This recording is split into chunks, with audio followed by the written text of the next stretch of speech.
23 years ago, an 11-year-old girl named Hailey Kincaid stepped out behind the Hawkeye Social Club and vanished in the span of a single gentle breath of wind. No scream, no struggle, no one saw anyone approach. Only a torn piece of sea blue ribbon lay beneath the edge of a container, like the final exclamation point of a story that never got to begin. That night, Cedar Rapids was torn apart by three conflicting clues: footprints leading into the darkness, tire tracks heading toward the railroad tracks, and the sound of metal striking hard once before sinking into absolute silence. The next morning, Hailey's body was found beneath the SE 8th Street iron bridge, placed there, not dragged or dropped. And then the strange details started surfacing: industrial polymer dust that didn't belong in Iowa, male DNA buried deep under Hailey's fingernails, and evidence that someone had deliberately staged a near-perfect fake crime scene. For years, police lost themselves in the very traces they uncovered: lying witnesses, perfect suspects whose DNA didn't match, a gray van that was never found, and a rare tire type used by only a handful of people in the area. The case sank, the file was closed, and it became a cold case the whole city slowly accepted as unsolvable. But some secrets refused to die with time, and Hailey, through the last cells still clinging beneath her fingernails, left a statement that could only be decoded 23 years later. Before we dive deep into this twist-filled journey, let us know where you're watching from, and if you love chilling cold case stories like this, don't forget to hit subscribe to join us. On a late autumn afternoon in 1999, Cedar Rapids was bathed in that characteristic pale golden light, soft yet faintly melancholy, as the sun began to set behind the bare trees. Gusts of wind blew across the lot behind the Hawkeye Social Club, where the slow rumble of trains echoed from the old tracks, blending with the distant sound of traffic on the boulevard. Inside the club, Karen Kincaid was chatting with a few acquaintances when her 11-year-old daughter, Hailey Kincaid, tugged at her sleeve and asked to go play out back for a bit. Karen told her not to go far, then watched the small figure of Hailey walk through the side door that opened onto the empty lot behind the building. Outside, the sky was already growing dark. Dim light from a street lamp cast long streaks across the ground, illuminating patches of low grass and the row of metal containers lined up along the path. Hailey liked places like this, quiet spots where she could kick gravel and listen to the wind whistle through the container walls. A witness smoking out back later said he saw the girl walk along the row of containers, slip into the narrow gap between two large ones where the light didn't reach, and then disappear into thick darkness. At first, Karen wasn't worried. Hailey usually stayed out just a few minutes before coming back, but 10 minutes passed, then 20, then nearly half an hour, and still no sign of her daughter. Karen went out back, calling Hailey's name into the cold wind, her voice growing more panicked by the minute. She walked around the containers, peered down the paths, but everything stood perfectly still, as if no one had ever passed through. No footsteps, no answer, only the steady, distant, hollow sound of a train. Panic rising, Karen started running around the lot, shouting Hailey's name until her voice cracked. A few patrons who heard her came out to help, shining flashlights into the deep shadows between the containers, under metal staircases, along the jagged fence line. But they found nothing. Hailey had melted into the night. After nearly an hour of calling her daughter's name with no response, Karen's whole body went weak. Her hands shook so badly, she had to lean against the wall to stay upright. She grabbed the phone from behind the bar and dialed 911 with ice-cold fingers. Her voice broke as she said, "My daughter, she's gone." Karen Kincaid's 911 call reached the Cedar Rapids Police Department just before 7 p.m., as darkness fully enveloped the area behind the Hawkeye Social Club. A child under 12 missing in a semi-industrial zone, next to railroad tracks with poor lighting. For any department, that's a top-tier emergency. Within minutes, the first cruiser arrived. The two officers split up.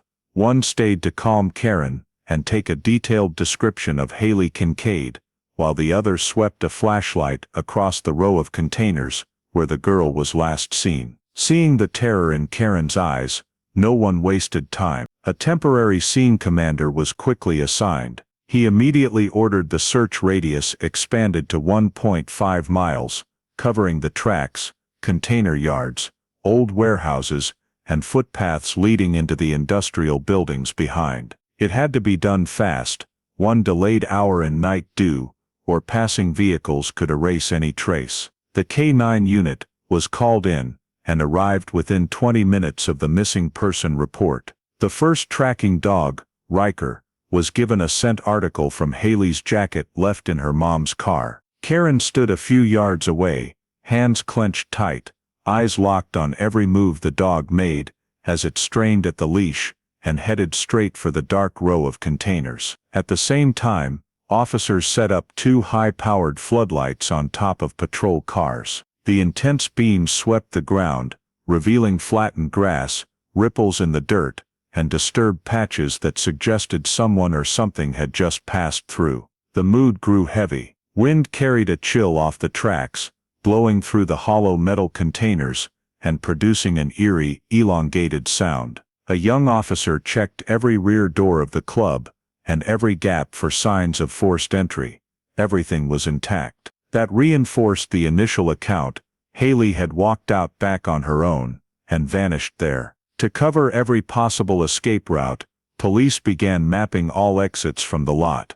There were 4 main ones: the front parking lot, the side door Hailey used, a narrow footpath straight to the tracks, and a broken section of fence leading into an old warehouse yard. Each was thoroughly lit and marked with small reflective stakes. Along the footpath to the tracks, an officer noticed a patch of soil that had slid downward, possibly from a child's step or something brushing past. The mark was too faint to be conclusive. Meanwhile, Cedar Rapids PD deployed the unit's old drone. It was small, had no thermal camera, and the footage was shaky and low quality, but it was still enough to scan corners officers couldn't reach immediately. The drone flew along the rail line, circled the warehouses, then swept over the eastern grassy area. The images were patchy with light flares, but showed no unusual movement. By 8 p.m., backup units from neighboring areas started arriving.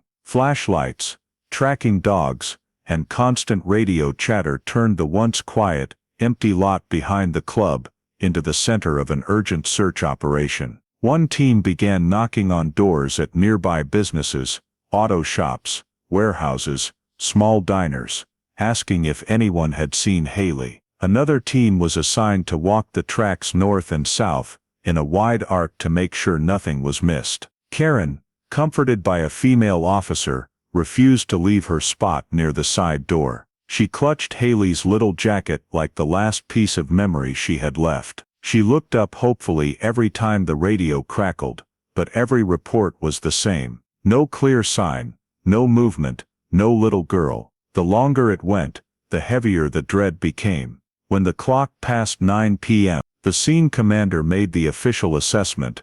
The chance Hailey had simply wandered off was basically zero. More than an hour and a half missing, in the dark, in a deserted industrial area. Everything pointed to something sinister. Orders went out to escalate manpower. Temporary barricades were set up to secure the area.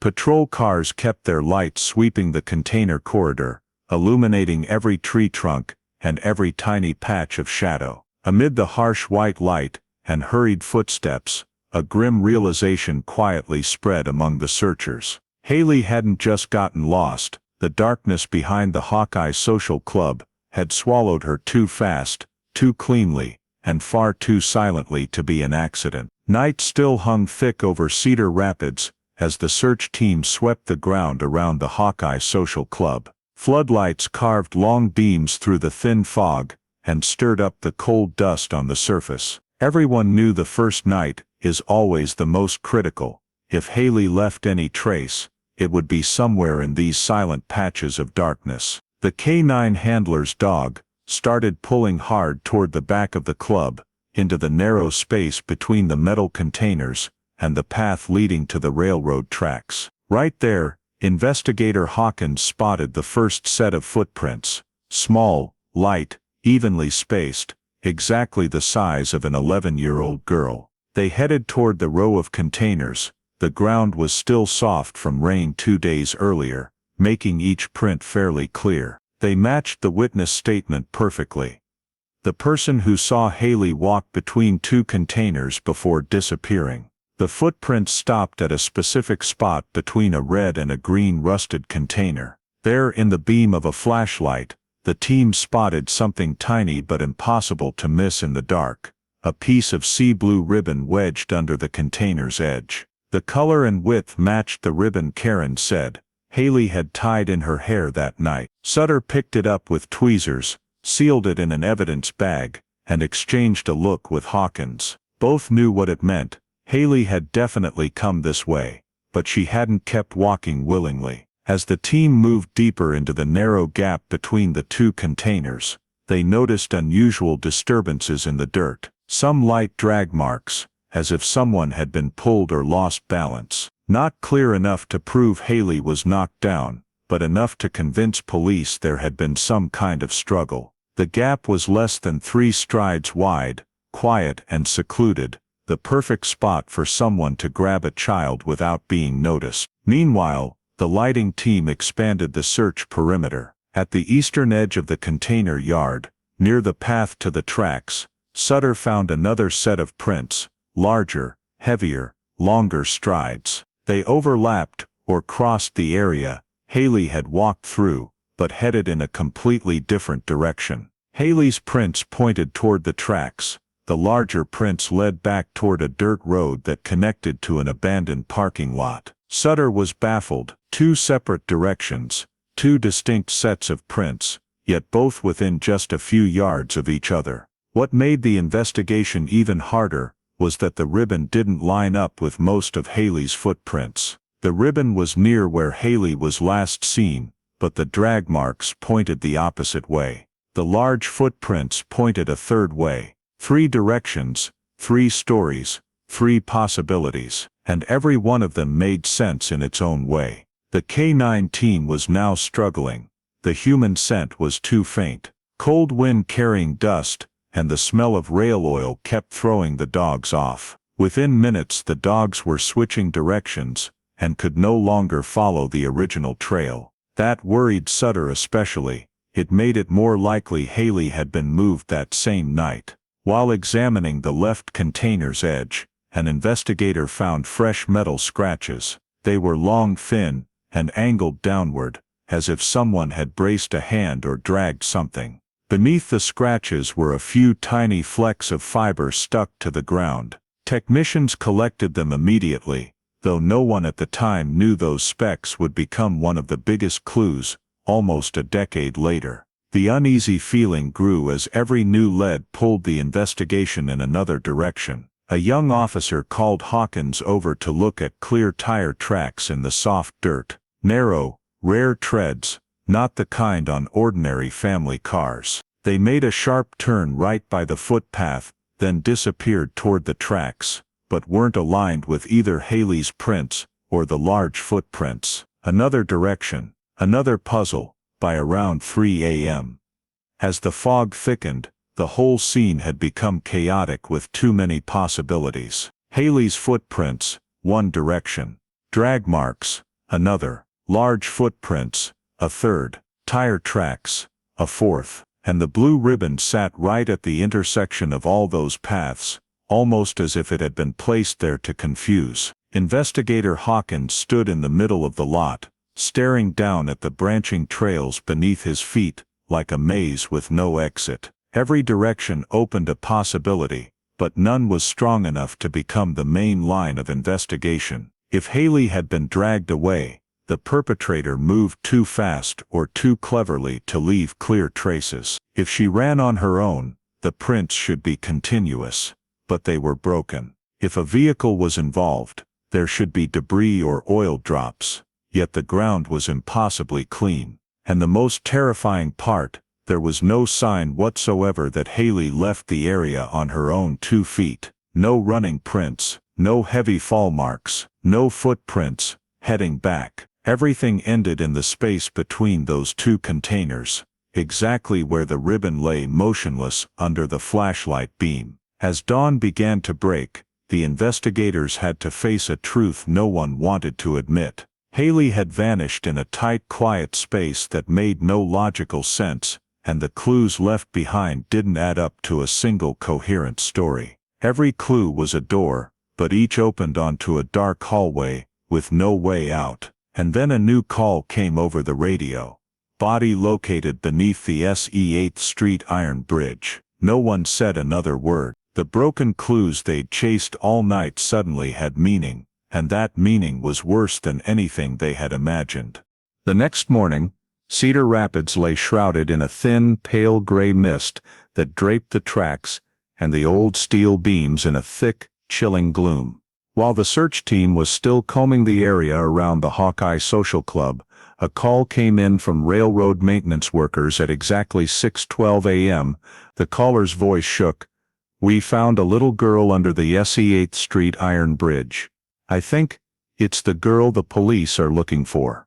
Within minutes, Cedar Rapids PD had sealed off the entire area. Beneath the bridge, in the lingering darkness from the night before, the first light of day spilled down and revealed a small body, lying on its side, motionless. The officers approached slowly, carefully marking each footstep. Hailey's clothes were dirty, and shifted to one side. On the ground in front of the body was a faint drag mark, less than a meter long. One look was enough to know this was not a train accident.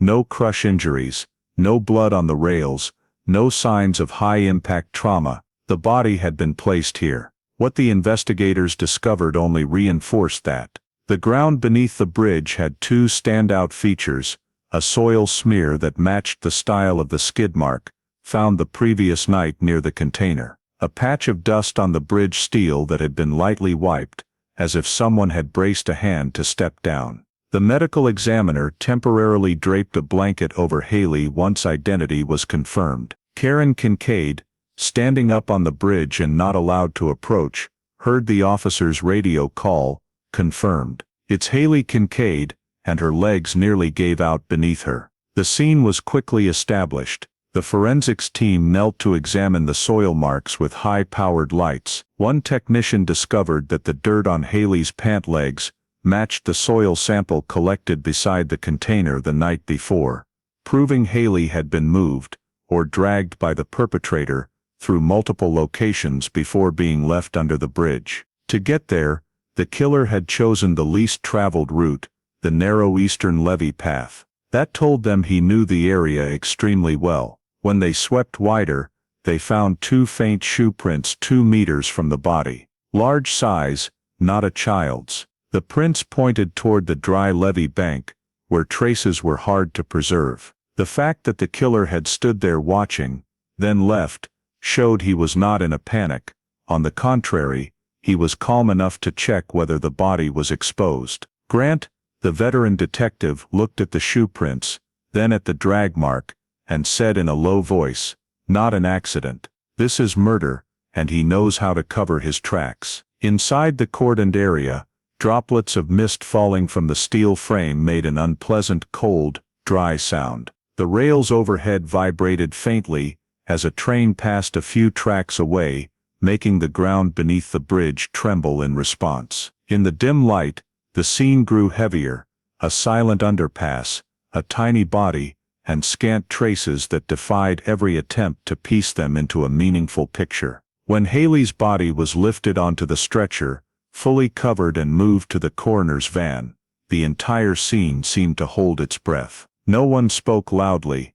There was none of the radio chatter from the night before. Only the heavy-eyed stares of the officers and the dry crunch of footsteps on gravel. Grant looked at McKenna, and said quietly, "The body was placed here, after careful checking." He knew this bridge is deserted at dawn, not a spur-of-the-moment act. McKenna nodded, eyes still fixed on the faint shoe prints in the distance, and he moved Hailey through multiple spots, like he was deliberately creating confusion. That information allowed the investigation team to connect everything they had seen since the previous night. Footprints that stopped abruptly near the rails, the ribbon strip that fell exactly at the point of redirection, the skid mark beside the container, now with the body discovered under the SE8th Street Bridge, and the same style of drag mark. The first clear chain emerged. The perpetrator had taken Hailey through multiple areas, past the container, then to the bridge. As the coroner's van pulled away from the bridge, Karen stood silently in the distance, hands covering her face, her body shaking in waves. Every officer avoided looking at her for too long, not because they didn't want to face that pain, but because they understood that from this moment on, the entire case had shifted to a different level. They were no longer searching for a missing victim. They were hunting an organized killer who knew the terrain and how to conceal his movements. The morning train whistle echoed, long and cold, as if closing off the last sliver of hope left from the night before, while opening a new, far more challenging investigation. When Hailey's body was brought into the Lynn County autopsy suite, the entire forensics team knew time had already sided with the killer. Nearly 12 hours in the cold outdoors could have destroyed many critical traces, but as medical examiner Ellen Marwick began the examination, she quickly realized this case was anything but a straightforward violent abduction. Cause of death was determined early. Hailey had been strangled with an arm or soft object, no ligature, no hard implement. The bruises on her neck were crescent-shaped, with force applied from left to right, clearly done by someone left-handed. A 4 cm-long red mark over the trachea showed the killer used significant force and had experience controlling a smaller body. No hyoid bone fracture, but petechial hemorrhaging from oxygen deprivation, a classic sign of strangulation from behind. What stopped the entire autopsy room cold were fresh abrasions under Hailey's fingernails. Dr. Marwick signaled her assistant to prepare the nail-scraping kit, one of the most critical procedures when a victim may have fought back. When the thin layer of tissue was collected, they found tiny skin fragments mixed with microscopic fibers clinging tightly beneath the nails. "This little girl fought to the very end," Marwick said quietly. The DNA specialist immediately isolated the samples, and after hours of analysis, the results appeared on screen: male DNA, completely unrelated to anyone in the family or the search team. That was the first discovery proving Hailey had direct close-quarters contact, face-to-face or in immediate proximity, with her killer during the struggle. This DNA sample became the single most important piece of evidence in the entire file. Meanwhile, the team continued examining Hailey's clothing. Her light blue t-shirt, though dirty and mud-stained, had something odd.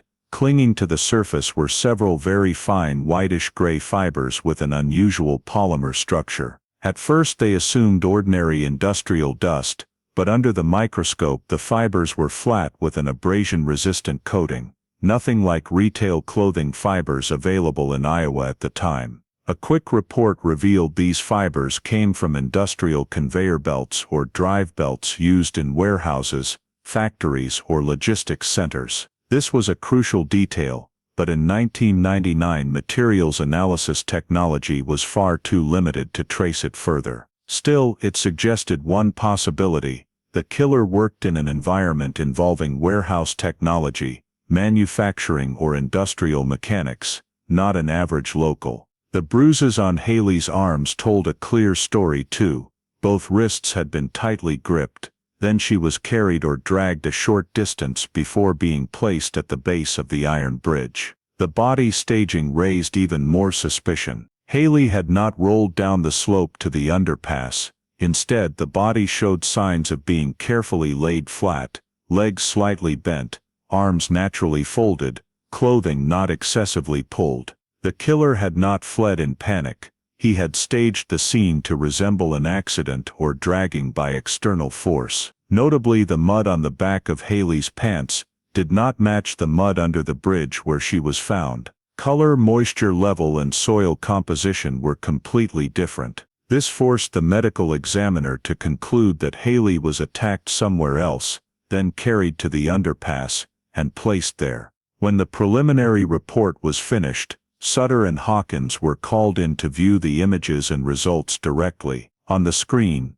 the male DNA profile appeared as a series of marker numbers. "If we ever find a match for this string, we have our killer," the technician said. But at that time the early Cody system could only match against convicted offenders already in the database. If the killer had never been arrested, this DNA would remain an unidentified profile. It was like a bucket of cold water dashed on the investigation's hopes. Hawkins flipped through the polymer dust report and muttered, "Not a regular local. He works in industry, but we can't prove it yet." Sutter stayed silent, because without identifying the polymer source, they couldn't link it to any warehouse or logistics center in Cedar Rapids. Dr. Marwick added one final conclusion.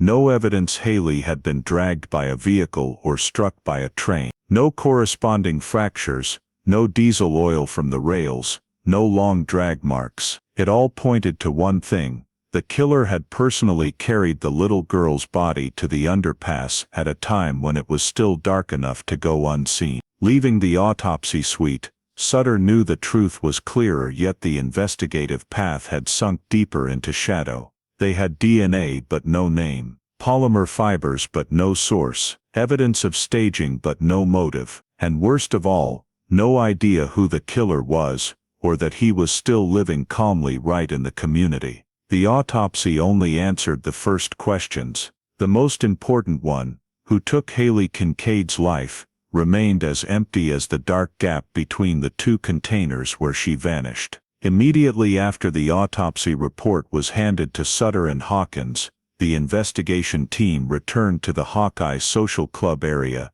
to re-canvass every witness statement from scratch. They realized the night Hailey disappeared had not been as quiet as first thought. One of the men smoking behind the club reported hearing a very loud metal-on-metal crash, as if a container door had been slammed shut or something had been shoved hard against the side. The sound came just minutes after he saw Hailey walk into the gap between two containers. His initial statement had been too vague, but when pressed again, he insisted the noise had to have been made by at least an adult's strength. Hawkins' team immediately re-examined every container door. Some locks were rusted, some doors so stiff they required a shoulder shove to close. That made the statement far more significant. If the killer was trying to force Hailey against a hard surface to subdue her, the metallic crash fit perfectly. And even more telling, the noise happened at the exact moment the K9 unit lost Hailey's scent. Meanwhile, Sutter revisited a truck driver who had been parked near the club. The first time he was questioned, he only recalled a gray vehicle passing through around 9 p.m., but shown renderings and pressed for details, he became certain it was a van with narrow taillights that sped away from the lot behind the club. What caught Sutter's attention was the van's direction. Instead of heading to the main road like normal traffic, it looped toward the railroad tracks and slipped into a side path only locals would know. That direction matched perfectly with the strange tire tracks the team had found the first night. Those tire tracks were the first real clue they had to the killer's vehicle. The crime scene unit photographed every tread mark in close-up, measured depth, analyzed the pattern, then compared it to tire data from the era. The result left everyone silent. The tires were not standard passenger car rubber. They were light truck tires commonly fitted to commercial vans like Ford Econoline, Dodge Ram van, or Chevy G-Series. Even more specific, this tread pattern was a rarer model, mainly used on vehicles in warehouses or cargo transport. That finding dovetailed perfectly with the forensic conclusion about the industrial polymer fibers.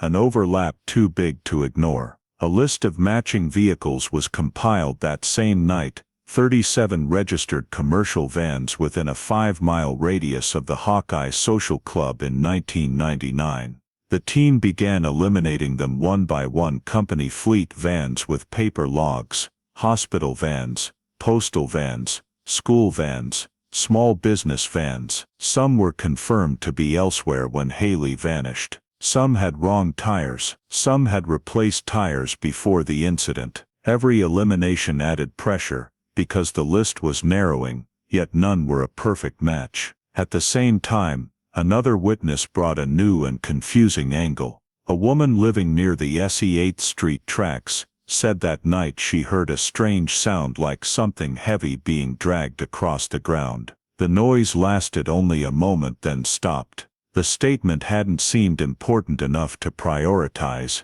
but once cross-referenced with the mud and faint drag marks on Hailey's body, it suddenly became impossible to dismiss. Yet the pieces still refused to line up in a clear sequence. One thread pointed to the containers, another to the railroad tracks, another to the gray van, and the dragging sound surfaced near where the body was found. Each part made sense in isolation, but together they formed a map that looked twisted and torn. What made the case even harder was the appearance of an almost too perfect witness, a man who had been inside the club that night and came under suspicion. When questioned, his statement was so precise, down to the minute, that it strained belief. But his DNA did not match at all. The investigators had to clear him despite a lingering uneasy feeling. Sutter stood staring at the evidence board now crisscrossed with red string. Container direction, railroad direction,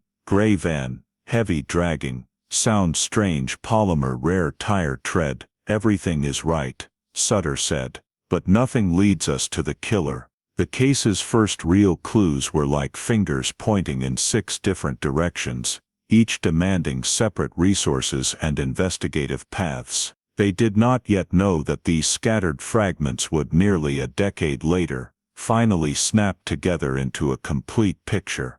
But in 1999, they only made the case more chaotic. The previous part ended on a chilling revelation. They had footprints, tire tracks, polymer fibers, noises, witnesses, but no suspect who fit. Hailey had left traces everywhere, yet every one of those clues led to a dead end, and the case began drifting toward the darkness of a cold case.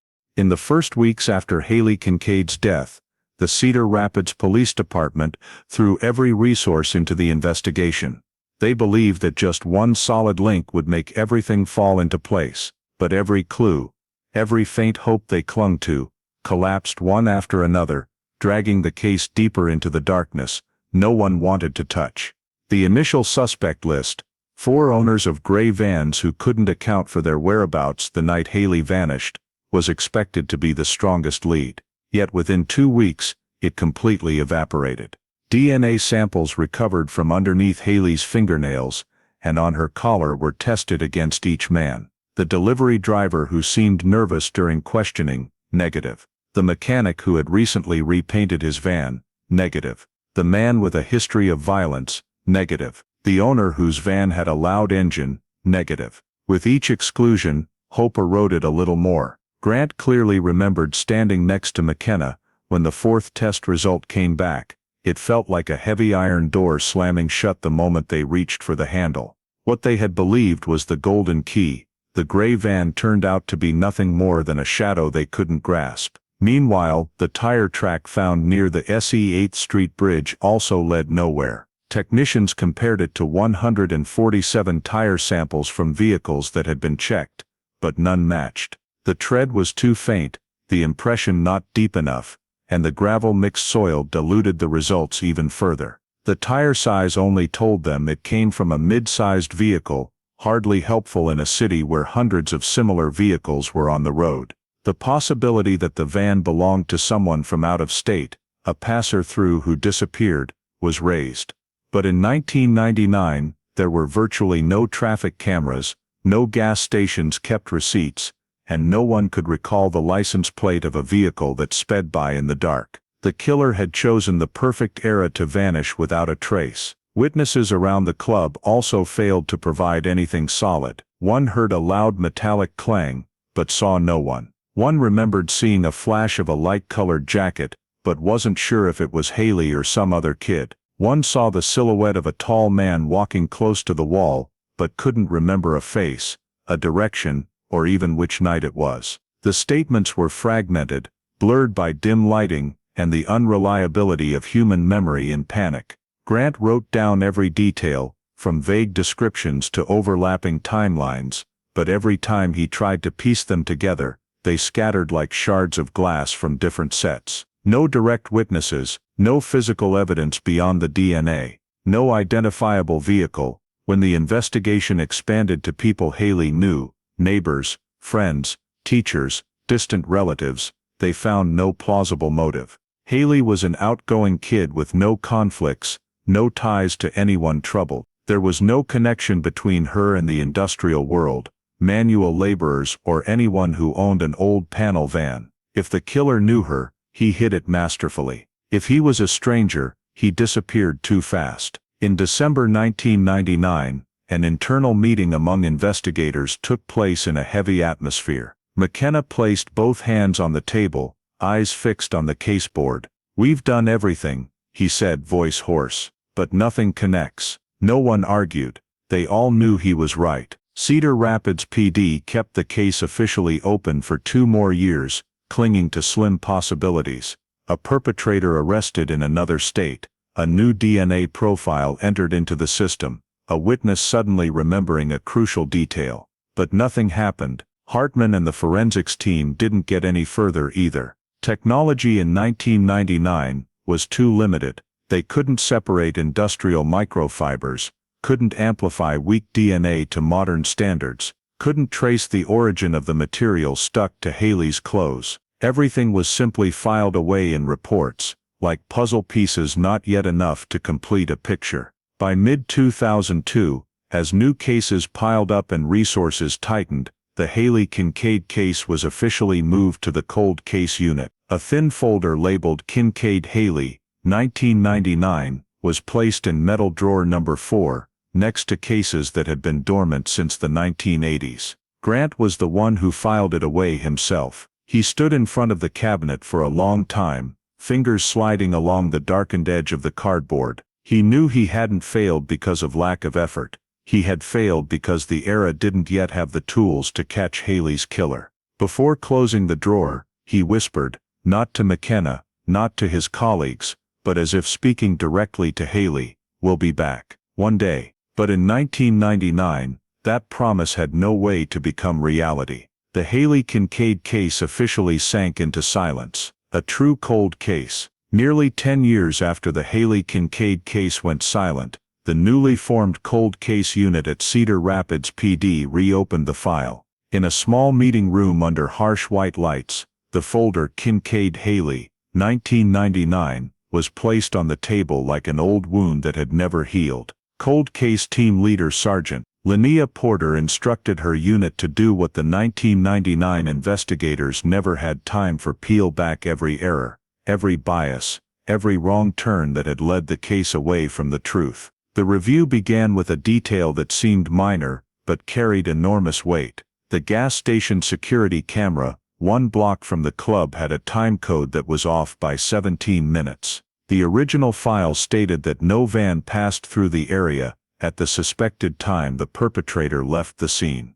But when the cold case team cross-referenced the camera time with the station's shift log, they discovered the timestamp was 17 minutes slow. That meant the entire critical window had never been viewed correctly, and the gray van could easily have driven past the lens and been missed. One small timing discrepancy had shut down a promising lead from the very start.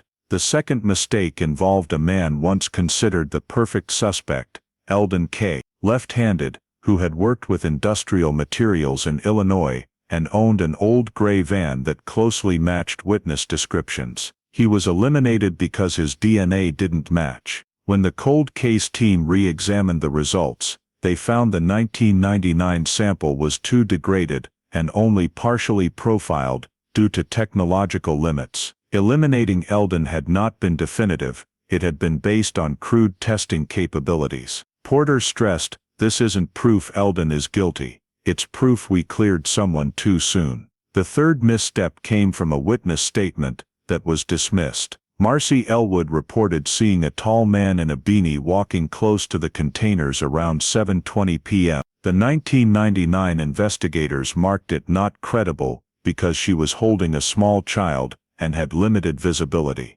But when the cold case team placed her statement on the new timeline, they realized Marcy was the only person who described the suspect's direction of travel, and it was the complete opposite of what investigators had originally assumed. Ignoring her account may have caused police to miss one of the most valuable descriptions of the perpetrator. The biggest error lay in the overall timeline. Porter ordered the entire sequence rebuilt, using modern analysis software. When all witness statements, forensic reports, and scene data were entered into the system, the truth emerged. The 7:15-7:35 window, the original team was certain of, simply didn't fit the route they believed the killer took. Distance and terrain showed the perpetrator could not have dragged Hailey along the railroad tracks. He had to have taken the back road behind the warehouses, a darker, faster path. That route was never considered in 1999 simply because it didn't seem logical. One hasty assumption had sent the entire investigation down the wrong path.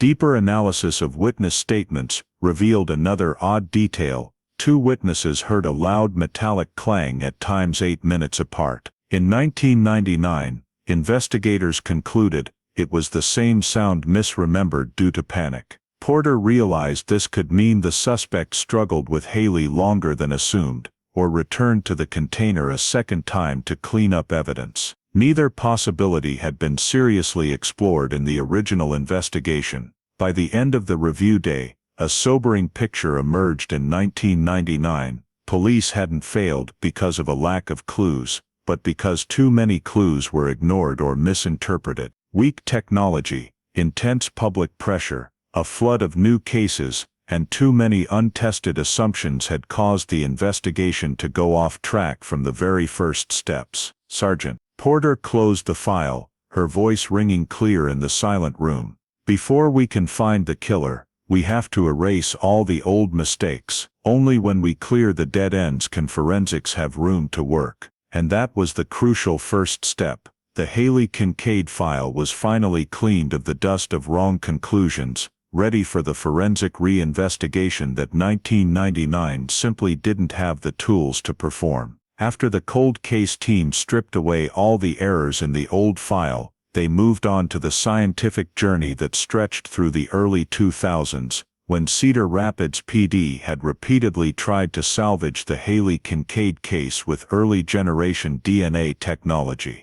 Those documents were kept in a separate box labeled for Misreef 1999-2007, and when Sergeant Porter opened it, she immediately understood why the case had been opened, closed, and reopened again for nearly a decade. In 2001, Cedar Rapids attempted to use early YSTR analysis, a brand new technique at the time that was hoped to work on weak or degraded male DNA samples. The sample from under Hailey's fingernails, once considered the best lead, was sent to the Des Moines lab. But the technology was still experimental. Sensitivity was low, the number of loci analyzed was small, and contamination easily skewed results. The report came back showing 3 missing alleles and 2 unreadable loci.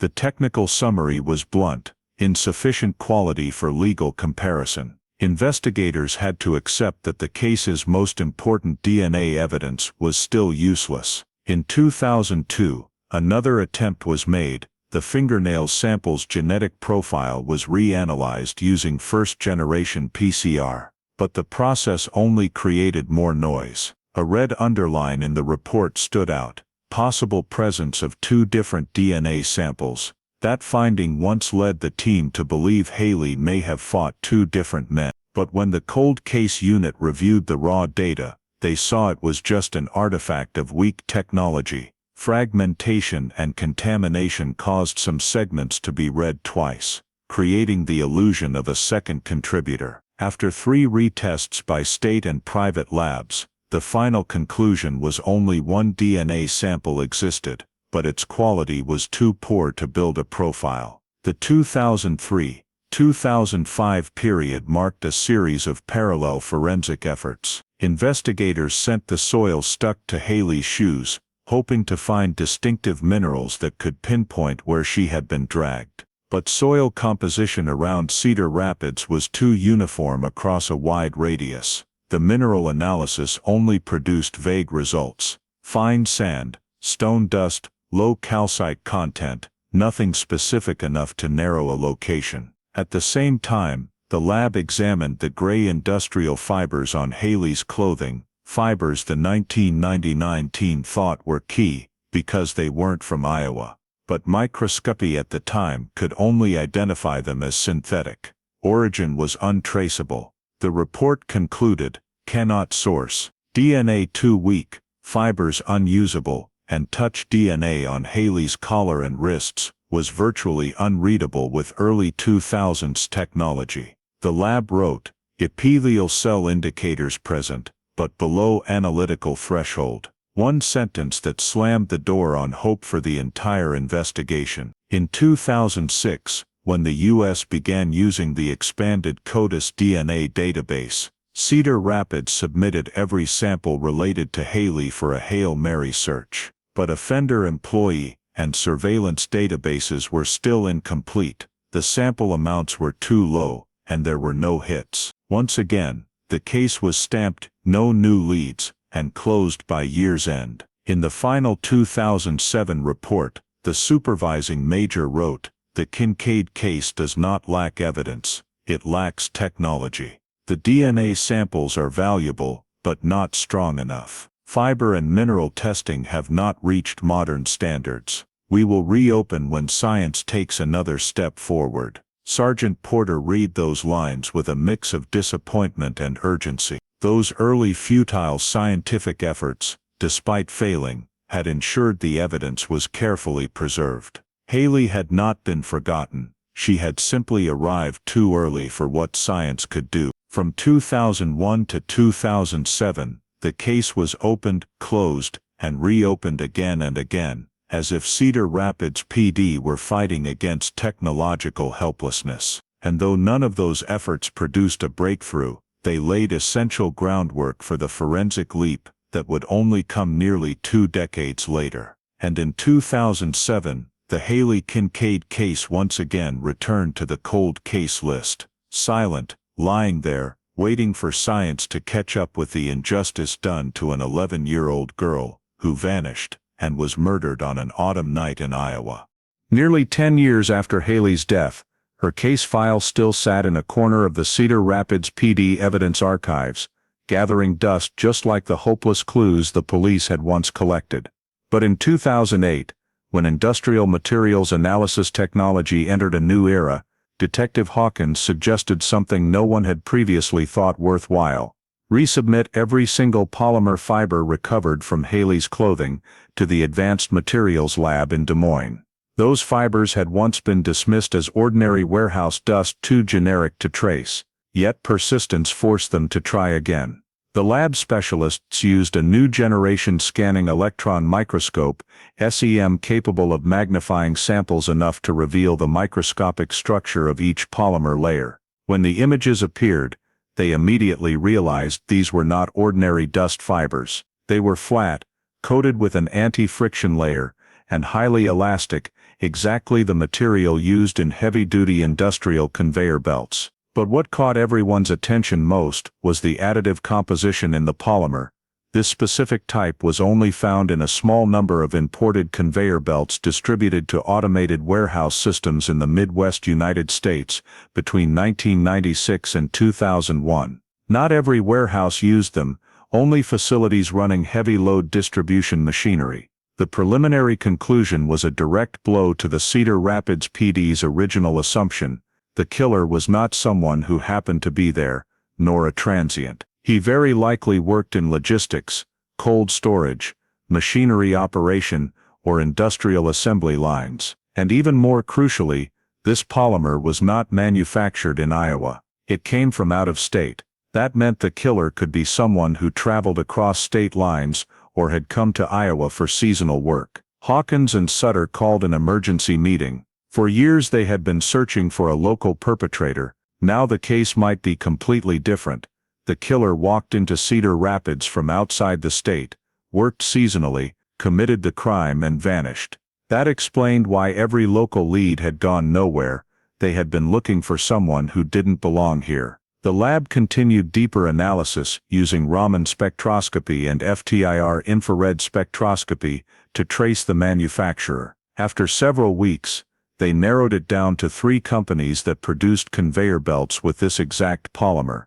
Those companies had supplied only a few dozen facilities in the Midwest between 1998 and 2000, and one of them, Midwest Freight and Cold Storage, was less than 2 miles from the crime scene. That facility had never been seriously examined before because its seasonal employee records from the 1990s were poorly kept and many files were missing. But now it suddenly emerged as the intersection of every clue: proximity to the scene, conveyor belts containing the matching polymer, and a habit of hiring out-of-state seasonal labor. When the cold case team asked the former manager what kind of vehicles were commonly seen around the warehouse, he immediately recalled one thing. Most workers drove commercial vans, especially older Ford Econolens, the exact tire tread that matched the tracks found at the 1999 crime scene.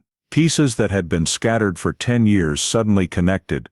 Industrial polymer fiber warehouse, using imported belts out-of-state seasonal worker, rare van Mata area near the club tire tracks, leading toward the railroad tracks. This was the first major breakthrough after nearly a decade of deadlock. But before pushing the investigation forward, they had to answer one critical question: did the polymer fibers on Hailey's clothing transfer during the struggle, or did they attach randomly when the body was moved? The lab recreated the scene by dragging similar fabric samples across materials under the SE 8th Street Railroad Bridge. None picked up matching polymer. That confirmed contact happened before the body was taken to the bridge. The killer had direct or indirect contact with an industrial environment at the time of the attack. When the findings were sent back to Cedar Rapids PD, Sutter stood silently in front of the evidence board. From a ribbon, a footprint, a tire track, now they had a material that only existed in one very specific industry. They still didn't know the killer's name, but for the first time since 1999, they knew what world he belonged to and where he came from. At the end of 2013, the Hailey Kincaid file was officially remarked with 2 words the team had waited years to write: viable for reopening. And it all began with a few tiny polymer particles the killer never imagined would betray him.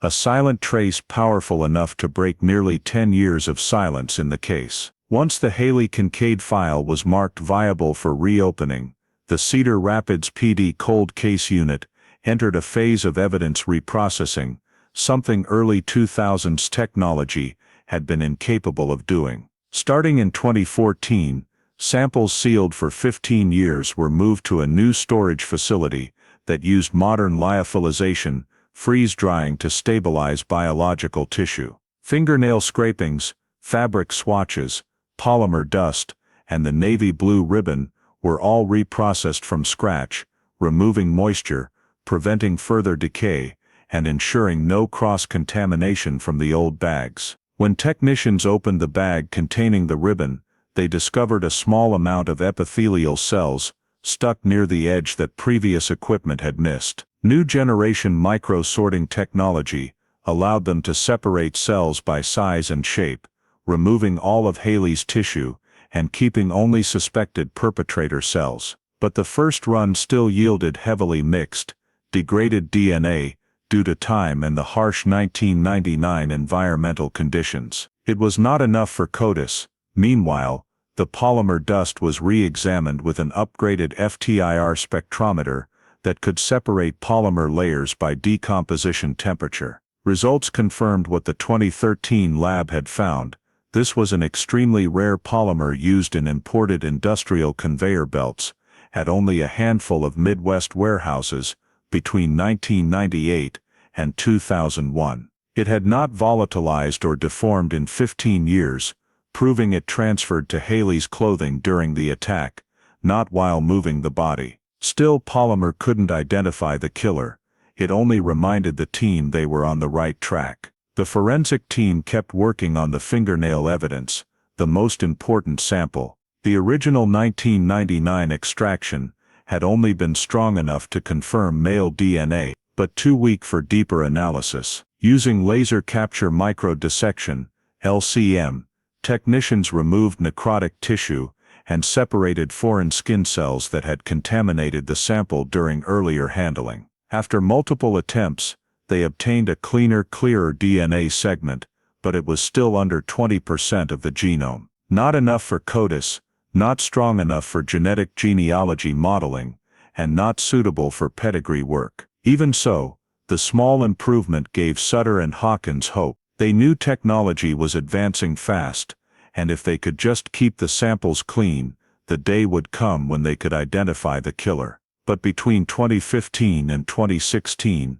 everything stalled again. Every analysis returned the same conclusions: insufficient DNA concentration, does not meet genealogy standards, unable to produce complete STR profile, pressure mounted, especially after the 2 veteran detectives retired, and half the original cold case team was reassigned. In 2017, Cedar Rapids PD upgraded its DNA storage with specialized temperature-controlled cabinets for individual samples. Better preservation stopped further degradation of the old evidence. At that point something remarkable happened. The fingernail DNA fragment was re-isolated, and for the first time the profile was continuous at several key markers. Not complete, but enough for the lab to say that if single-cell sequencing continued to improve, the sample might soon be valid for genealogy platforms. Hawkins called it the first ray of light after too much darkness. No one celebrated. They knew they were still far from uploading to GED Match or Family Tree DNA, but everyone felt the moment was closer than ever. In 2018, the forensic team completed final lyophilization and officially resealed all evidence under new national standards. Everything received new identification codes to prevent future mix-ups. With that preparation, the Hailey Kincaid case was ready for the next generation of forensics, the phase the killer himself could never have foreseen: DNA genealogy. Although the 2014-2018 efforts produced no immediate breakthrough, they laid the decisive foundation for 2019, the year the perpetrator's fragmented genome would finally be pieced together enough to unlock a case that had been dormant for 20 years. In 2019, when DNA analysis technology reached a new milestone, the Cedar Rapids PD cold case team finally held what they had waited almost 2 decades for: the ability to micro-sort heavily degraded DNA, especially the fingernail scrapings from Hailey. This was the only sample still bearing the killer's bite marks, but for 20 years technology had been too weak to read it usefully. In 2019, the Minneapolis lab announced they could try a new method, separating individual cells by microelectrophoresis, removing 99% of contaminants, and keeping only intact nuclei. Sergeant Porter agreed immediately. They had nothing left to lose. The micro-sorting process took 4 weeks. Each nucleus was pulled through a channel thinner than a human hair. The result left the entire team speechless: 38 male nuclei recovered, more than double the previous estimate. More importantly, purity reached the level needed for autosomal DNA analysis, enough to create a minimum genetic profile suitable for upload to GED Match, the open genealogy database used in major U.S. cases. The day lab technician Henderson sent the email confirming autosomal profile meets minimum threshold. Recommend submission for genealogy. Porter printed it, placed it on the table, and told the team, "We have officially entered the phase where we can catch him." Hailey's DNA profile was sent to a forensic genealogy company in Virginia that used GED Match and Family Tree DNA to compare against millions of Americans who had voluntarily uploaded their data to find relatives or trace ancestry. In early June 2019, the first results came back: the perpetrator's DNA linked to a McKinney family branch, a large surname with lines spreading from Missouri and Illinois into Iowa. The initial hits were only distant matches: 5th, 6th, and seventh cousins. But in forensic genealogy, even one match can open the door. The genealogy team began building a family tree going back over 150 years, starting with a 19th century Missouri couple. From there they worked downward through generations, using birth records, census data, marriage licenses, death certificates, and immigration files. It took nearly 2 months to narrow the McKinney tree from over 400 names to 73 individuals who could share DNA with the killer. Of those, only 11 were males of the right age to have committed the crime in 1999. Porter started filtering who had lived in Iowa, who lived out of state, who had worked in logistics, cold storage, or warehousing. At that point, a detail from the earlier industrial fiber analysis clicked into place. The killer had to work with industrial equipment. When the list of 11 was cross-referenced with employment tax records and residency data, only 3 had relevant occupations. Then, checking past residences, only one name stood out: Harold McKinney. Born 1972, lived in Cedar Rapids from 1997 to 2003. Porter's heart raced. Harold McKinney was not unknown to the system, but he wasn't a heavy criminal either. His record showed only minor offenses: public disturbance, working unauthorized hours at a federal warehouse in Maryland, and a traffic stop noting he drove an older gray van. In 1999, Harold worked the night shift at a cold storage facility near the railroad tracks, less than 800 meters from where Hailey disappeared. A terrifying coincidence, or had they finally found the missing piece? The cold case team asked the genealogist to double-check every DNA link. They needed certainty that Harold wasn't just a distant cousin who happened to match. The genealogists reanalyzed the autosomal DNA, focusing on the characteristic McKinney gene clusters. Result: the perpetrator shared approximately 2.1% DNA with the core Missouri McKinney group,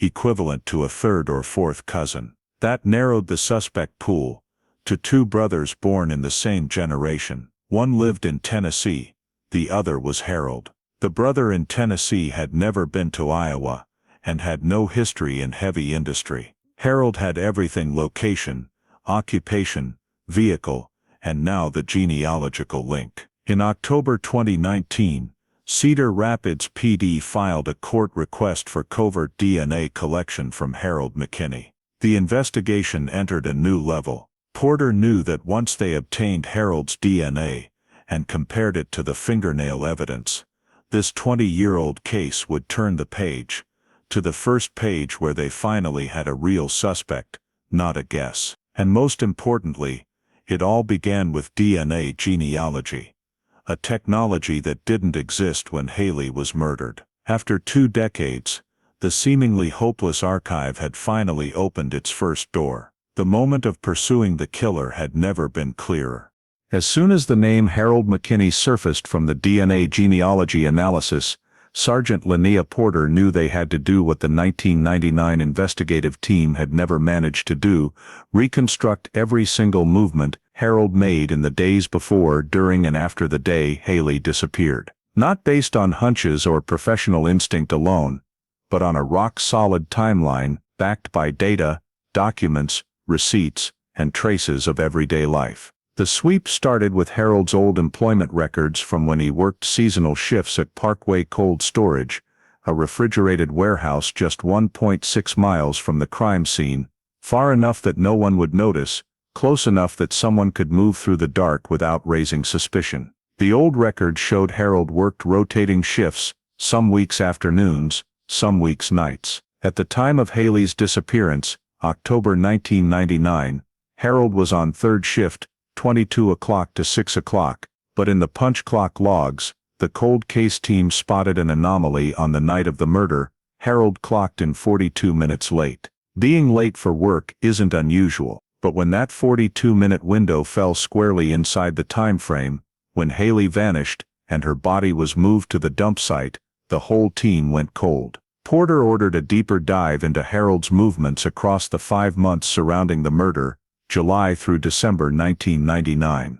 That wider window suddenly revealed multiple red flags. First came a repair receipt from a small garage south of Cedar Rapids, where Harold took his gray 1985 van in to have the rear wheel bearings replaced on October 10, 1999, just 3 days after Hailey's body was found. In 1999, investigators had looked at the receipt and dismissed it as unrelated. Only the 2019 cold case team could cross-reference the metal shavings found in the tire tracks photographed at the scene. And when the forensic specialist compared the serrated wear pattern in those tire tracks to the bearing specs for 1985 vans, the match was nearly perfect. The tech told Porter, "This sideways grinding pattern is exclusive to the Ford Econoline E150 from 1984, 1986. And yes, that's the exact model McKinney drove." Next came the payroll records. Thanks to a court order, Cedar Rapids PD obtained Parkway Cold Storage's complete 1999 payout logs. The data showed Harold had a rock-steady attendance record, except for 3 nights right around Hailey's disappearance, where the payroll notes read "report delay, no penalty," meaning Harold arrived late 3 nights in a row, something that had never happened before. In over 18 months on the job, Harold had only 4 late arrivals total, and 3 of them fell inside the exact window when Hailey went missing. Porter asked the obvious question, why? The cold case team kept digging into Harold's residential history. They located a lease agreement for an old apartment complex near 32nd Street. Strangely, on the rental application Harold had written that he did not own a personal vehicle, yet Iowa traffic records showed he'd been pulled over driving the gray van just 2 months earlier. Lying on a lease isn't a serious crime, but it's a clear sign of someone trying to keep real life separate from the paper trail. Another detail surfaced when Porter reviewed a short-term loan application Harold signed in August 1999. On it he claimed he worked the 16 o'clock, 0 o'clock afternoon shift, when in reality, he was on nights. That discrepancy left only 2 possibilities: either Harold needed to hide his real schedule, or he was creating a fake alibi in advance. Both options interested the cold case team. The clincher came from a document no one expected, raw GPS printouts from a trucking company, where Harold had briefly applied for temp work. Even though 1999 GPS was primitive, the company kept printed route logs for new driver road tests. In one faded 1999 printout, the cold case team found a test route that went straight across the SE 8th Street Bridge, the exact spot where Hailey's body was dumped. Harold had driven that test route just 10 days before the murder. Finally, everything locked into a timeline sharp as a blade. October 1st, Harold drives a training logistics route past the Iron Bridge area. October 7th, Harold clocks in 42 minutes late, the exact window when Hailey disappears. October 8th, 9. Harold continues arriving late, 3 consecutive unusual nights. October 10th, Harold replaces the wheel bearings that created the matching tire track evidence. October 11th, Harold lists the wrong shift hours on an emergency loan application. October 16th, Harold stops using the gray van for nearly 2 weeks, borrowing a coworker's vehicle instead. The timeline didn't say Harold did it, but it said every movement he made lined up in time, place, and trace evidence with Hailey's murder. In the case review meeting, Porter stood silent for several seconds before saying, "We're no longer looking at a suspect. This is the suspect." A 20-year-old case finally had its central figure, but to eliminate all doubt, they needed one thing still missing: direct DNA from Harold McKinney. And the quiet hunt began. Right after Harold McKinney's timeline matched the crime almost perfectly, Cedar Rapids PD entered the most critical phase, obtaining direct DNA from the suspect. If it matched the DNA under Hailey's fingernails, the case could close after 2 decades. If it didn't, everything built since 2019 would collapse in an instant. Surveillance shadowed Harold from late October 2019. He lived a reclusive life, drove an old pickup, ate lunch alone, and always carried an oily toolbox, things that made clean DNA collection difficult. His one consistent habit: every day he bought a can of soda at the convenience store and tossed it into the public parking lot trash. On November 18th, Around 10 a.m., Harold finished a can of Sprite and dropped it in the bin. An investigator immediately retrieved it with specialized tongs, sealed it, and rushed it to the Minneapolis lab. This was Harold's first buccal DNA sample, undeniable evidence. Porter waited 3 weeks. Early on the morning of December 5th, the results arrived. Result: no match. The air in her office froze. No match. Just 24 hours earlier, every piece of physical evidence, timeline, employment records, vehicle, tire tracks, everything pointed straight at Harold. Now one line of text threatened to shatter the entire case structure. One investigator whispered, "Maybe we got the wrong guy." But Porter refused to accept it. Her seasoned gut wouldn't buy that level of coincidence. She demanded the full detailed lab report. 3 days later, the 17-page document arrived, and on page 6, one sentence turned everything upside down. Buccal DNA exhibits genetic instability. Profile consistent with individual who has undergone radiation therapy or tissue grafting. The room went silent. If Harold had received radiation to the head-neck area, the DNA in his mouth cells could have mutated, even showing 2 different genetic patterns, a form of mosaic DNA, meaning the soda can DNA no longer represented the suspect's true DNA. Porter immediately subpoenaed Harold's medical records. After the court order, Mercy Medical Center sent the file. In 2013, Harold McKinney was treated for lymphoma with radiation to the oral region. Everything collapsed and rebuilt itself in a single second. The no match from the soda can didn't mean Harold was innocent. It meant it was no longer his real DNA. After treatment, irradiated mouth cells can regenerate with abnormal genetics, throwing the test completely off from the original body profile. Porter almost exhaled in relief. We haven't tested his DNA yet. We only tested altered DNA. This forced an immediate pivot. From now on, the team could not use mouth swabs, soda cans, coffee cups, cigarette butts, anything with saliva. They needed touch DNA, real skin cell DNA from Harold that radiation hadn't distorted. A far more sophisticated operation was launched. Investigators secretly swabbed Harold's truck door handle with adhesive collectors. Techs lifted DNA from the plastic bag he held at checkout. One team set up hidden cameras near Harold in a diner, waiting for him to leave so they could swab the armrest. At the cold storage facility, when Harold stepped away from his workstation, an undercover technician dressed as a repairman slipped in and collected samples from wrench handles and tool grips. Touch DNA is extremely difficult, thin, easily contaminated, and weaker than any other biological sample. But if they could get 3 samples with high repeatability, the lab could merge them into a strong enough profile to compare with the DNA under Hailey's nails. The entire team operated under nerve-wracking tension. Every day Harold continued his normal routine, climbing into his pickup quietly, unaware that one clean touch DNA sample would start tearing apart the darkness he'd lived in for 20 years. Porter stood in front of the timeline covering the conference room wall, every red arrow pointing at Harold. The no-match moment had nearly suffocated her, but now she saw clearly, it wasn't failure, it was a test. "We have one more shot," she told the team. "Just one. And this time, we won't test the wrong sample." Every eye turned to the sealed evidence box on the table. Inside were the first 3 touch DNA samples just collected from Harold McKinney. The next step would decide the entire fate of the Hailey Kincaid case. The investigation had seemed on the verge of collapse after the soda can DNA failed to match, but the cold case team refused to give up.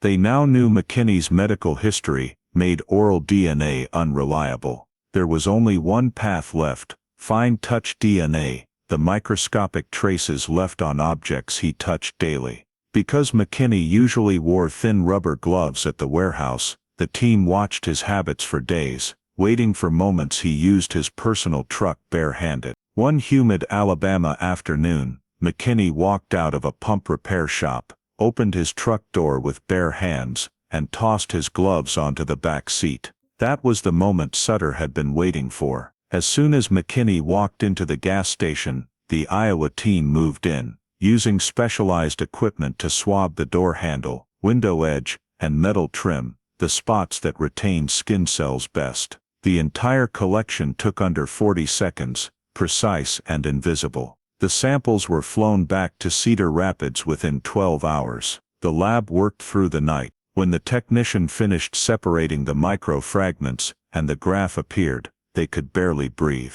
21 out of 21 loci matched perfectly with the DNA, recovered from under Hailey Kincaid's fingernails in 1999. Accuracy 99.99%. There was no longer any room for error. This was the DNA of the person who strangled Hailey, and it belonged to McKinney. At last, the most critical piece of the puzzle snapped into place. The news broke in an emergency 5 a.m. meeting. Hawkins stared at the DNA comparison chart, while Sutter stood motionless. 23 years, dozens of leads, countless disappointments, and then touch DNA, something almost invisible, became the victim's strongest voice. Tapping the table lightly, Sutter said, "Hailey fought back, and she's the one who told us who did it." From there, the team rebuilt the crime using forensic reconstruction. The scratches under Hailey's nails showed she had grabbed and clawed at the soft skin near the attacker's wrist.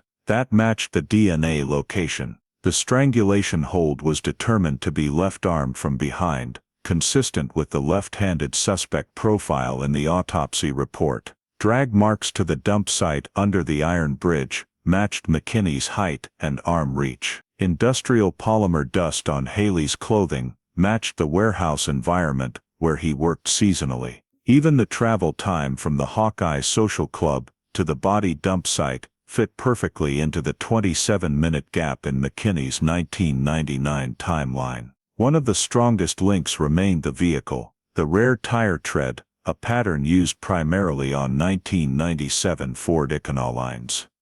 Exactly the model McKinney drove that year. Every data point was no longer isolated. It formed a logical chain, as if the case was reassembling itself. At this point, McKinney was no longer a possible suspect. He was the only suspect, with near absolute certainty. The touch DNA had locked him in even before the arrest warrant was drafted. By the end of that day, the arrest package was sent to Alabama stamped urgent red.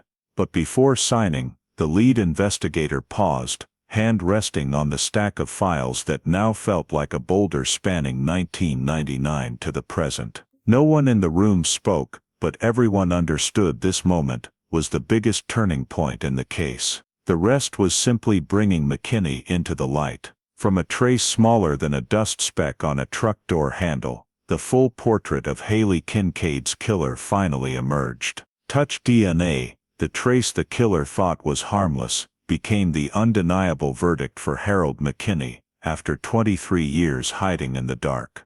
The message from the U.S. Marshals to Cedar Rapids PD that early morning contained only 4 words: target confirmed. Ready. After nearly 2 months of surveillance on Harold McKinney in Mobile County, Alabama, everything lined up: a steady daily routine, the same vehicle, and most importantly, no sign that he had any idea. Touch DNA had already tied him irrevocably to Hailey's case. The federal task force, working with the 2 Iowa investigators, Sutter and Hawkins, moved in on the small rental house on Airport Bellevue.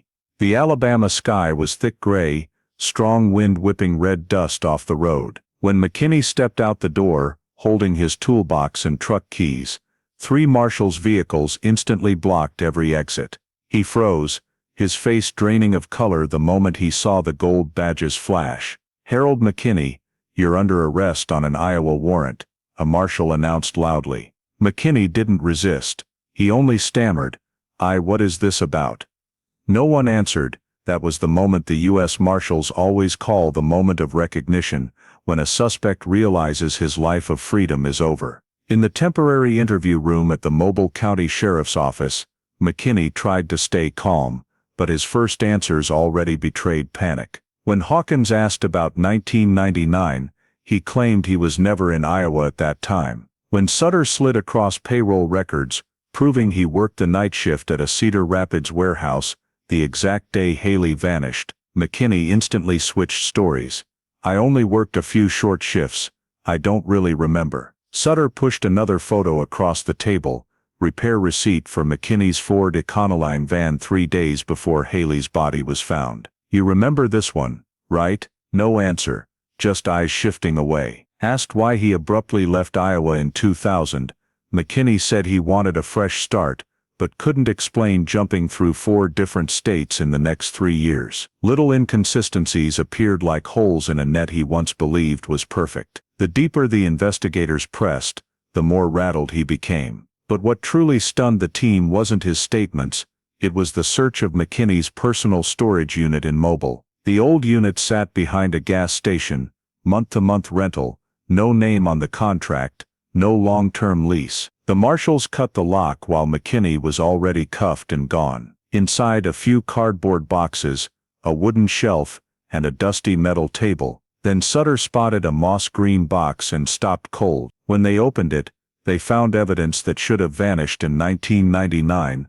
a coil of ash-gray paracord, a scrap of unusual patterned fabric, and most crucially, a roll of industrial duct tape identical to the fibers recovered from Hailey's clothing. The fact that McKinney had kept them for 23 years, not deeply hidden, not destroyed, revealed a strange psychology. He believed he would never be caught. That storage unit was a warped shrine to his crime, existing only because McKinney trusted the permanence of darkness. Alabama forensics immediately sealed and priority shipped the items to Iowa. While cataloging, a marshal accidentally discovered one more thing that made everyone's hearts pound: an old yellowed notebook. No confession inside, just the date September 1999 underlined, and a scrawled line, "Should have left sooner." That alone was enough for prosecutors to add flight motive. In the final confrontation, Sutter placed a photo of the 99.999% touch DNA match, taken from under Hailey's fingernails, directly in front of McKinney. "Anything you want to say?" McKinney was silent so long Hawkins thought he might pass out. Then he whispered, "I didn't kill anybody. I was framed." The same tired line heard in every case, except this time it meant nothing. Every forensic thread, DNA, industrial materials, work schedule, geographic timeline, travel pattern, tightened around him like a noose. As he was walked to the transport van back to Iowa, McKinney turned to Sutter and asked, How did you find me?" Sutter gave the only answer that carried the full weight of 23 years. "Hailey told us herself." Then the door slammed shut, ending a runaway that had lasted more than 2 decades. In Cedar Rapids, news of the arrest spread like a cold wind through a community exhausted by waiting. The detectives who had failed in 1999 stood quietly in their office, relieved yet bitter. No one celebrated, no one cheered. There was only the feeling that they had finally touched the darkness that swallowed Hailey, and peeled it back, layer by layer, until its real face was revealed. Harold McKinney had nowhere left to run, and Iowa, after 23 years, had finally dragged its past into the light. The trial of Harold McKinney opened in Lynn County Courthouse with the room so packed every breath felt heavy. 20 years after Hailey Kincaid walked out of the Hawkeye Social Club under dim lights, the perpetrator finally sat before a jury, silent, motionless, like a stone sinking deep into cold water. But his silence only made the legal battle fiercer.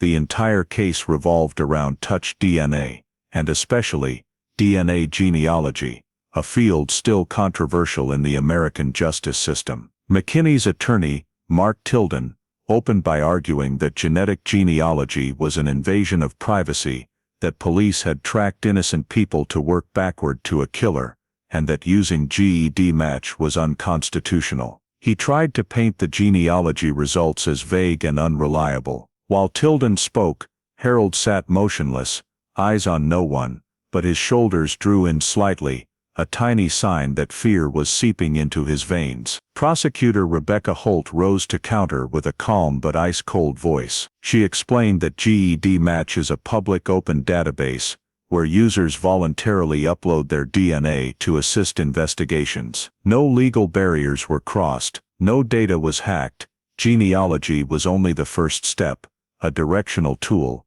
not the condemning evidence. The condemning evidence, Holt said, holding up the bag containing the touch DNA, "is right here. This is Harold McKinney's skin cell DNA, and it was under Hailey's fingernails." The courtroom went dead silent when Dr. Joel Armstrong, DNA expert from the Minneapolis lab, took the stand. Every eye followed him. He described the 2019 micro-sorting process, how they isolated individual male cells from Hailey's fingernail scrapings and merged 3 touch DNA samples from Harold's truck door handle into one complete profile. The match probability, Armstrong stated, is 99.999%. The chance someone else shares this DNA profile is effectively zero. Tilden tried to interrupt. "Are you saying it's impossible anyone else could have the same DNA as Harold?" Armstrong answered instantly. "I'm saying the DNA under Hailey's fingernails came from Harold McKinney himself, and statistically, there is no second candidate." The jury scribbled furiously. The prosecution next called forensic reconstruction expert, Elizabeth Crane. She displayed a 3D model of Hailey's neck, pointing out the strangulation force direction from back to front, angled right, consistent with a left-handed attacker. "Which is Harold McKinney's dominant hand?" the prosecutor asked. "Left," Crane replied. Every forensic piece clicked into place like a perfectly running machine. When materials expert Dr. Helena Ruiz took the stand, she brought the industrial belt cord found in Harold's Alabama storage unit and placed it on the witness table. "This type of cord," she said, "was only used in federal cold storage warehouses from the 1980s to 1990s. Its polymer matches exactly the fibers recovered from Hailey's clothing." Tilden tried to raise doubt. Anyone working in a warehouse could have had this material. Ruiz didn't flinch, but only Harold McKinney worked in that exact type of cold storage facility, at that exact time within that radius. The courtroom froze. For several seconds the only sound was pages turning. Prosecutor Holt stepped in front of the jury, voice low but powerful. "It wasn't genealogy that convicted Harold McKinney. It wasn't one single DNA sample. It wasn't one isolated piece of evidence. It was everything, combined, consistent, logical, undeniable." She held up 3 evidence bags, touch DNA, the belt cord, matching soil samples. Hailey fought back. She left her killer's skin cells under her nails. 20 years later, science spoke for her. When the close-up photo of Hailey's desperately scratched hands flashed on the screen, Harold looked down, his own hands clenching until the knuckles went white. It was the first clear reaction he had shown. That day's session ended with a feeling heavy as lead. The prosecution had built a complete forensic picture. Defense attorney Tilden had attacked the legality, but DNA genealogy was only the door opener. Touch DNA was the decisive sword, and as Harold was led out of the courtroom, he no longer had the stony expression he wore that morning. He knew science had tracked down where he had hidden the truth for 2 decades, and there was nowhere left to hide. The sentence was handed down on a cold late autumn afternoon in Iowa, weak sunlight hitting the courtroom windows like a final period at the end of a journey that lasted more than 20 years. Harold McKinney stood before the jury, face pale, shoulders slumped, and when the judge read life imprisonment without parole, no one in the room moved. Not a sigh, not a murmur, only absolute silence, the kind that falls when an entire community is finally released from a darkness it had lived with far too long. Hailey Kincaid gripped her hands until they went white, but no tears fell. For years she had cried herself dry, hoped then despaired, learned to live with a hole that would never close. Today,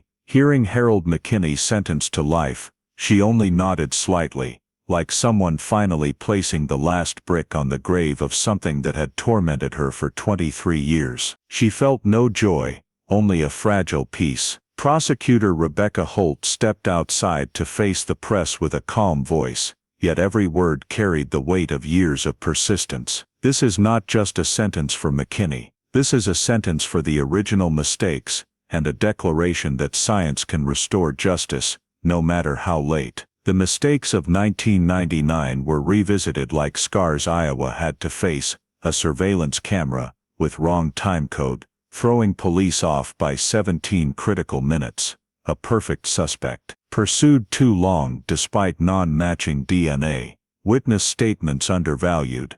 Tire tracks never deeply analyzed for their rare tread type. All of it had sent the investigation into a dead end, and forced Hailey's family to endure 2 decades without answers. But those very failures became the fuel that drove the next generation of investigators to never let history repeat itself. When Iowa restructured its cold case unit in 2019, they didn't just reopen files, they reopened their entire approach to investigation. New material analysis software, micro-sorting that separates DNA cell by cell, touch DNA techniques, and most crucially, genealogy, connected fragments that had floated loose for 23 years into one complete chain of logic. GED match wasn't magic, it was only a map, but combined with modern forensics, touch DNA on McKinney's truck door handle, matching soil, industrial polymer dust on Hailey's clothes, left-handed strangulation force, all of it became a forensic symphony. Science played to its final note. Judge Harrison's closing words sent chills through many. Hailey fought back, and the DNA she left behind was the victim's final testimony. That sentence spread across Iowa within hours, on television, radio, social media. It became a reminder that sometimes justice doesn't come from human voices, but from the tiny cells under the fingernails of an 11-year-old girl left in the dark. As McKinney was led away, he turned for one last look at the courtroom, eyes dark, no longer carrying the cold defiance he had on day one. He understood this genealogy trial didn't just end his freedom, it opened the door for dozens of other cold cases waiting for answers. At the final press conference that day, the Cedar Rapids Police Department representative said, "The Hailey Kincaid file isn't just closed, it set precedent. From now on, cold cases in Iowa won't stay cold anymore." And it was true. After the McKinney verdict, 14 Iowa cases over 20 years old were re-examined using genealogy. Labs received new funding. Other victims' families started calling, emailing, asking whether the new technology could help them the way it helped Karen. Among the people leaving the courthouse that day, Karen paused on the steps, looking toward the parking lot where McKinney had been driven away. She whispered, almost too softly for anyone but the wind to hear, "Hailey, you can rest now." And for the first time in 23 years, Cedar Rapids felt a piece of the darkness lift. Looking back at Hailey Kincaid's story in Iowa, it's easy to think of it as just another true crime tale to give you chills. But placed in today's American reality, it touches very real fears. Hailey was just an 11-year-old girl who asked her mom if she could step outside for some air after an event at the Hawkeye Social Club, walked past a row of containers, and vanished. It's an utterly ordinary setting. Community club, railroad area, familiar neighbors. Yet that just a few minutes moment became the breaking point of an entire family's life. The real-world lesson in America today, whether Cedar Rapids, Des Moines, or any small town, parents can't rely on the feeling that this is a safe area. Rules like never letting kids walk alone to dark parking lots, railroad tracks, or behind buildings. Always having an adult accompany them, agreeing on a family safe word. They sound strict, but they're truly necessary. On the other hand, the story also shows the value of persistence in science. For years, Iowa police chased the wrong leads, stuck on a perfect suspect whose DNA didn't match, lost among footprints, tire tracks, and vague statements. The file was shoved into cold case. Yet because tiny things were carefully preserved, industrial polymer dust on Hailey's clothes, DNA under her nails, touch DNA on Harold McKinney's truck door handle, combined with new technology, like DNA genealogy, and GED match, the truth finally surfaced after 23 years. This reflects a current reality in America. Many old cases are being reopened thanks to science, and victims' families have every right to keep speaking up, keep asking, keep saying their loved ones' names. Finally, the story raises the question of balance between privacy and community safety. DNA genealogy, led to the McKinney family, then to Harold himself. In a country where personal privacy is fiercely protected, this is a real debate. The lesson isn't accept losing all privacy, but rather understand the platforms you use, read the data sharing terms carefully, and participate in public discussion about how to use this technology responsibly,